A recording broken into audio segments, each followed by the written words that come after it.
খুলে দিচ্ছি সমস্ত নেট। ছাদ বাগানটা ঘেরা ছিল নেট দিয়ে, সেই নেটটাই এখন খুলে দিচ্ছি। খুব সুন্দর করে বাঁধা ছিল, দেখুন নেটটা পুরো ছাদ বাগানটাকে ঘিরে। কিন্তু কিছু কারণের জন্য নেটটা আমাকে খুলে দিতে হচ্ছে, আর এই কারণের জন্যই আমি আপনাদের কাছে রেগুলারিটি ভিডিও যেটা দিই সেটা মেনটেন করতে পারছি না। তো দেখুন সমস্ত নেটটাই আমি এখানে খুলে দিচ্ছি একটু একটু করে। আর এখানে আমাকে সাহায্য করছে আমার মেয়ে। অনেক কষ্ট করে বাঁধা হয়েছিল এই নেটটা, খুব সুন্দর করে টান দিয়ে খুব সুন্দর করে আমার একটা দাদু এসে একসঙ্গে ধরে সবাই মিলে নেটটা বাঁধা হয়েছিল। তো এখন যখন নেটটা খুলছি খুবই মনটা খারাপ হয়ে যাচ্ছে। কী কারণে নেটটা খুলছি সেটা অবশ্যই এক্ষুনি আপনাদেরকে দেখাবো। নমস্কার বন্ধুরা, আমি বর্ণালী আর আপনারা দেখছেন সবুজ ভালোবাসা। তো যে কারণে নেটটা খুলেছি সেটাই আপনাদেরকে এখন দেখাই, চলুন দেখুন। এটা দেখে নিশ্চয়ই আপনারা বুঝতেই পেরেছেন যে নেটটা কেন খুলতে হয়েছে। আর তাছাড়া টাইটেল আর থাম্বনেল দেখেও আপনারা অনেকটাই বুঝে গেছেন যে নেটটা কেন আমি খুলেছি। হ্যাঁ, হচ্ছে এখানে কাজ, বাড়িটা কালার হচ্ছে, তার জন্যই এই বাঁশগুলো বাঁধা হয়েছে। আর সেই কারণেই আমাকে নেটটা পুরো খুলে দিতে হয়েছে। আর এই দেখুন এখানে একটু প্রাইমার কালারটাও বসানো হয়ে গিয়েছে।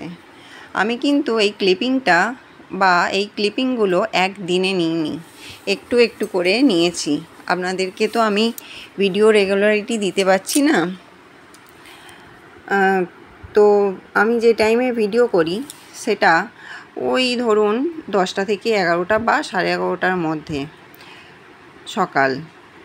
কিন্তু ওই টাইমে মিস্ত্রিরা ছাদে কাজ করার জন্য আমি ভিডিওটা শ্যুট করতে পারছি না, তাই আপনাদের কাছে ভিডিও ঠিকভাবে দেওয়া হচ্ছে না। আর হয়তো আরও কিছুদিন আমি ঠিকভাবে আপনাদের কাছে ভিডিও দিতে পারবো না। তো দেখুন এই কাজ হবার জন্য আমার সমস্ত ছাদের জিনিস বা ছাদ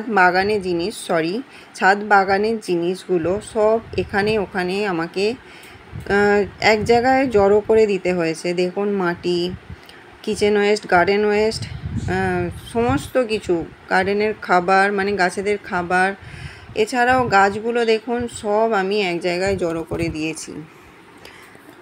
এতে গাছেদেরও ক্ষতি হচ্ছে, ওদেরও কষ্ট হচ্ছে, আর আমারও কষ্ট হচ্ছে।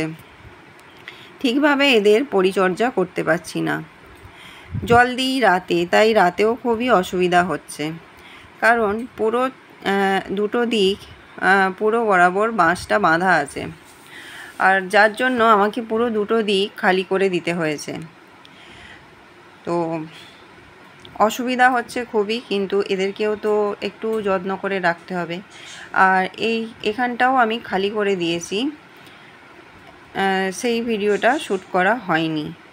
তো যখন কাজটা কমপ্লিট হয়ে যাবে তখন আবার আপনাদেরকে আমি অবশ্যই ভিডিওগুলো রেগুলার দিতে পারবো।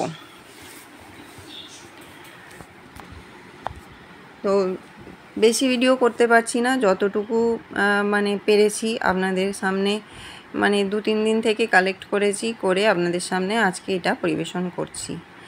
আর আগামী 1 সপ্তাহ 1.5 সপ্তাহ হয়তো এরকমই হবে, আমি রেগুলার ভিডিও দিতে পারবো না। আমি একদিন ছাড়া ভিডিও দিই, কিন্তু আমি ওই রেগুলার ভিডিওটা দিতে পারবো না। তার জন্য আপনারা কিছু মনে করবেন না। আর আপনারা পাশে থাকুন, সঙ্গে থাকুন। আগামী দিনে আমার ছাদ বাগানের কী পরিবর্তন হচ্ছে না হচ্ছে সবই আপনাদের দেখাবো। আমি কি করছি, ছাদে কিভাবে গোছাচ্ছি। হ্যাঁ, আমি আমাকে দেখাই না, কিন্তু আমার ছাদ বাগানটা দেখাই। কেন? এটাই আমার ভালোবাসা, আর আমার ভালোবাসাটাই আপনাদের কাছে আমি পরিবেশন করি, আমার সবুজ ভালোবাসা। তো দেখুন সমস্ত গাছ এদিক থেকে ওদিক হয়ে গেছে, কোথাও জড়ো হয়ে আছে অনেকগুলো গাছ, কোথাও কাঠকুটো অর্থাৎ যেগুলো দিয়ে গাছগুলো বাঁধা থাকে সেগুলোকেও খুলে নেওয়া হয়েছে।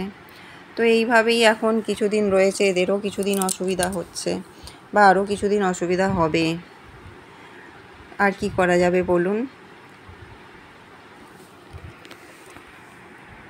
তো আবার আমি ছাদ বাগানটা সুন্দর করে গোছাবো যখন গাছটা পুরো কমপ্লিট হয়ে যাবে। কাজটা কমপ্লিট হয়ে যাবার পর যখন ছাদ বাগানটা আমি গোছাবো, কী অবস্থায় থাকছে আর কিভাবে একটু একটু করে আমি গোছাচ্ছি, সেই ক্লিপিংগুলো অবশ্যই আপনাদেরকে দেখাবো যে আমি কিভাবে ছাদ বাগানটাকে আবার নতুনভাবে সাজাবো। তো আর বেশিটুকু বাকি নেই, আমিও চলে এসেছি ভিডিওর শেষ প্রান্তে। আপনারা এতক্ষণ যারা ভিডিওটি দেখলেন একটু লাইক কমেন্ট শেয়ার করবেন, পাশে থাকবেন, আর নতুন বন্ধু হলে সাবস্ক্রাইব করে নেবেন, বেল আইকনটা প্রেস করে দেবেন। টাটা।